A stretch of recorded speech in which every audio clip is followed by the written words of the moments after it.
Hello everyone, welcome to PSIR 300 Plus channel.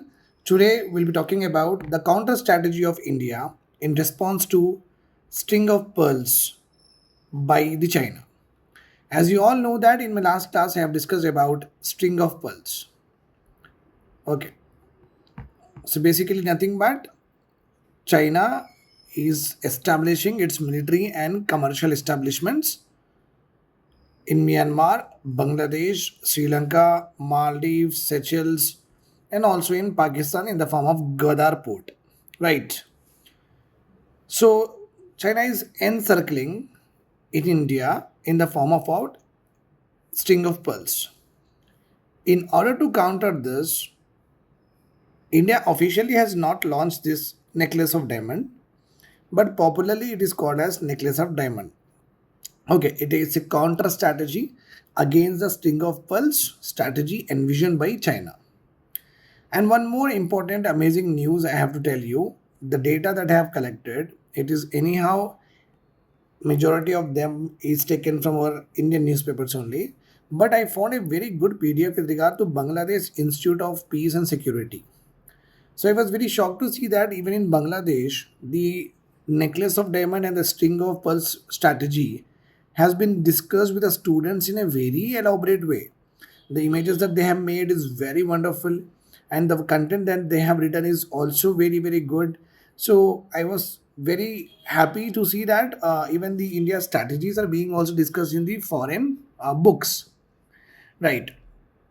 So you can see a necklace of diamond strategy. It is a phrase used by India's former foreign secretary Lalit Mansingh when he was speaking in a think tank meeting in August 2011.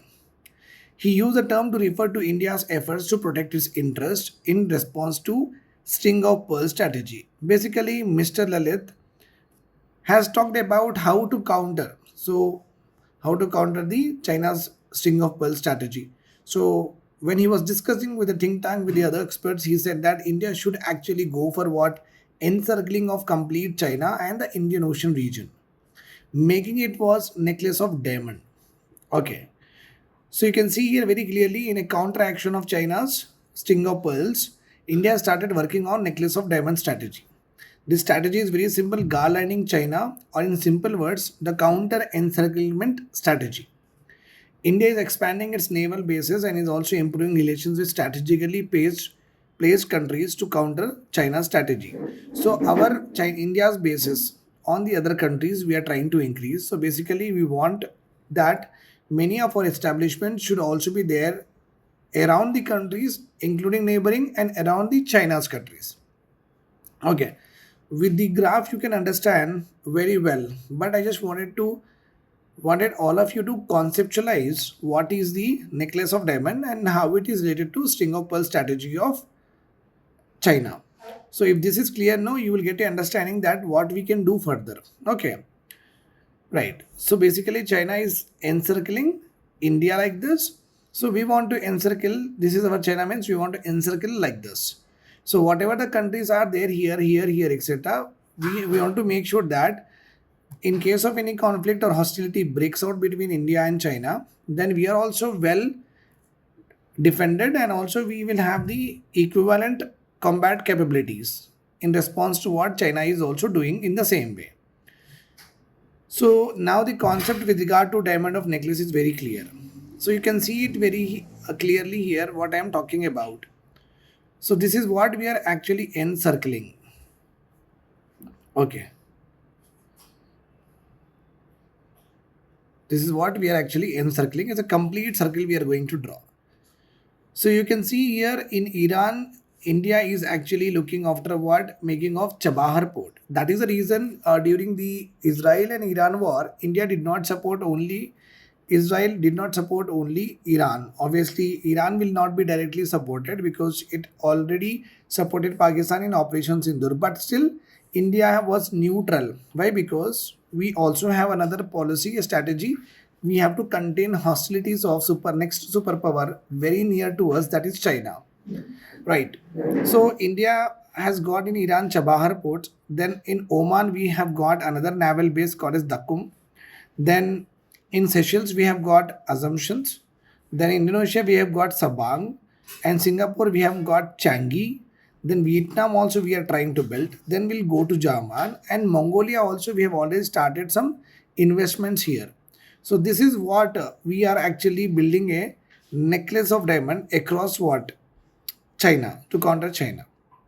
Clear, right? I hope this is very clear to you. The graph makes it very simple also to understand. Okay. Now let us see it one by one, all of them for the examination point of view.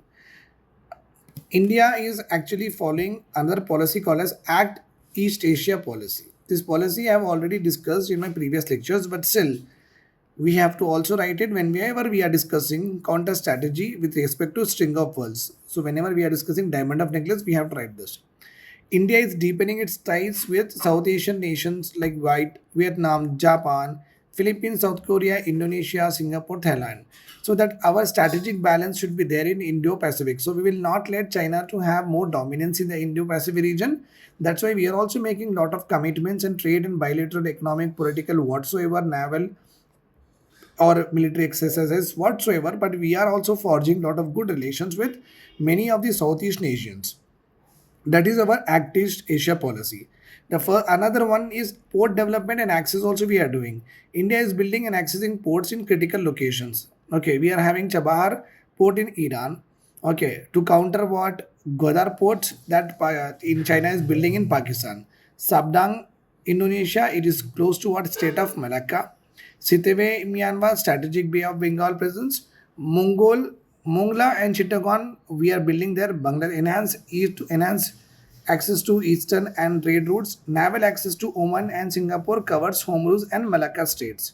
So basically, if you see whatever the establishments of India are, we are very precisely and very perfectly okay. What I see is that conceptualized and very perfectly carried, materialized by the government of India. So whenever we are having any kind of port establishment, it is basically we are having in the way where the states are located. With regard to Homrose State, Labok State, okay, Malacca State, in my last class, string of pearls policy, I have clearly discussed it.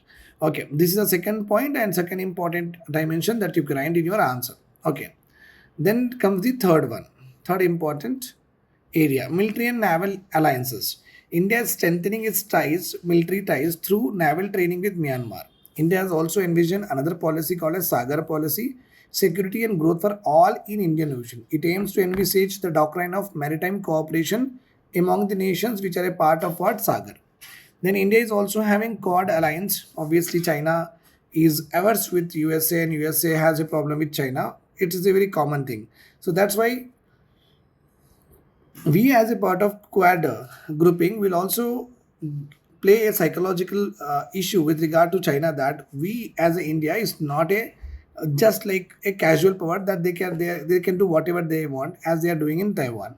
So by having this Quad alliances with India, US, Japan, Australia cooperating, so we are also conducting lot of joint drills in Indian Ocean region in front of the eyes of what China, but China is unable to do anything. It means what we are able to balance the power and able to counter the China's activities in Indian Ocean region. If you see the strategic diplomacy also, through port agreements and CSR networks, India is strengthening ties with countries such as Sri Lanka, Bangladesh, Myanmar, Maldives, Seychelles. So you can see that Sheikh Hasina is still with us. So and still don't give any kind of like what I say is that we don't disassociate ourselves from Bangladesh as we have already done with what Pakistan.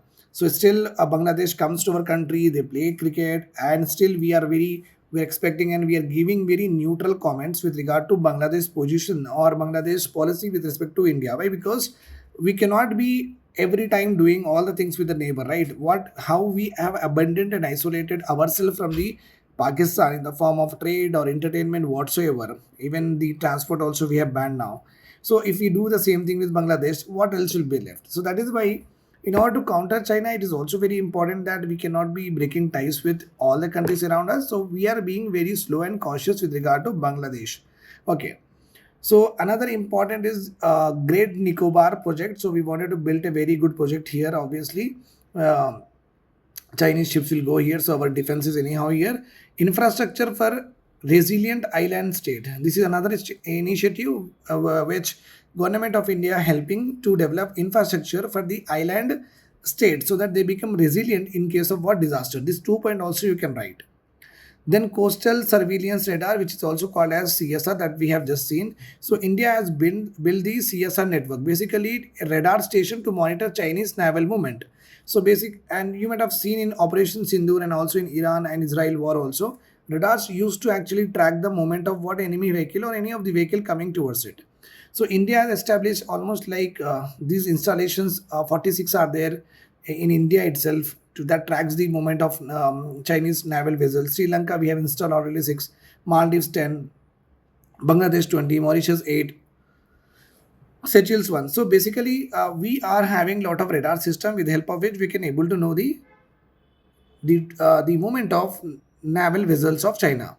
Then far north Mongolia. Mongolia is above what China. So still we are able to connect with them, but because we wanted to complete our necklace of diamond. The Indian necklace does not span the ocean alone. Okay, one bit of strategic depth is needed in the frozen heights of Mongolia also. With 1 billion loan that we have given, India is helping Mongolia build its first oil refinery. Okay, which will complete in 2022 already. We'll meet later on this particular oil refinery will meet the nation's fuel needs of the Mongolia and Mongolia dependency on Russian fuel and a boost by 10% of GDP. Prime Minister Narendra Modi visit to Mongolia in 2015, the first by an Indian Prime Minister, opened new possibilities, which was strengthened after the tensions over Dalai Lama visit to Mongolia in 2016. This is without a doubt a new arena to watch out India's efforts to contain over China. So we are going to every extent, okay, in a way that China always have the psychological disadvantage, or you can say that psychological apprehension that okay, we cannot be like overthrown just like that with regard to our own neighborhood or with regard to Indian Ocean. So psychological warfare also plays a very highly important roles in today's conflict of any of the nations. Okay. Right. This what is a string of pearl strategy? We have already seen it. So these are the states I've already discussed. Though I have not written here, but is there in our last class. I hope this is all clear to you. Take care. Do join my PSR mains classes, test series, and mentorship. It is going to help you a lot. That I don't have to say you because okay, it has already been saying a lot of time. So you will be getting around. Will strive a lot. I'll put my heart and soul so that you cross 350 marks, and with the help of which we can get through what mains examination cutoff also. Take care. Bye bye. Good night.